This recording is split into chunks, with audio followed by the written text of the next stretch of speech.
Assam assembly इंतखाबात के दौरान वजीर-ए-आजम नरेंद्र मोदी ने एक सख्त बयान दिया है। पीएम मोदी ने कहा कि ऑपरेशन सिंदूर के दौरान कांग्रेस ने पाकिस्तान के गुण गाए और वही किया जो पाकिस्तान चाहता था, जिसकी वजह से मुल्क को नुकसान उठाना पड़ा। वजीर-ए-आजम ने मजीद कहा कि पाकिस्तान से ताल्लुकात और कांग्रेस की पॉलिसियों की वजह से कौमी सलामती मुतासर हुई है और अवाम को इसका बराह रास्त नुकसान हुआ। साथियों, यहां तो बहुत बड़ी संख्या में हमारे सैनिक परिवार भी रहते हैं।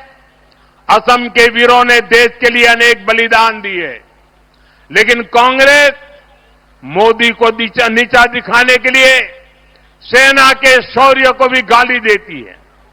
सर्जिकल स्ट्राइक हो, एयर स्ट्राइक हो, हमने देखा है कि कांग्रेस ने हमेशा दुश्मनों के एजेंडे को ही हवा दी है। ऑपरेशन सिंदूर के दौरान भी हमारी सेनाओं ने पाकिस्तान को कुछ ही घंटों में घुटने टेकने पर मजबूर कर दिया था, लेकिन कांग्रेस ने वही गीत गाया जो पाकिस्तान ने लिखा था, जिसकी धुन पाकिस्तान ने तैयार की थी और जो पाकिस्तान को पसंद है।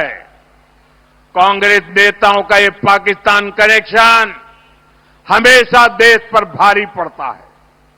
साथियों, कांग्रेस ने हमारी फौज से कैसे विश्वासघात किया है, इसका एक उदाहरण वन रैंक वन पेंशन भी है। कांग्रेस ने मेरे फौजी भाइयों को दशकों तक ओआरओपी से वंचित रखा। कांग्रेस सिर्फ 500 करोड़ रुपए दिखाकर झूठ कहती थी कि ओआरओपी लागू करेगी। ये बीजेपी एनडीए सरकार है जिसने ओआरओपी का लाभ मेरे फौजी परिवारों को दिया।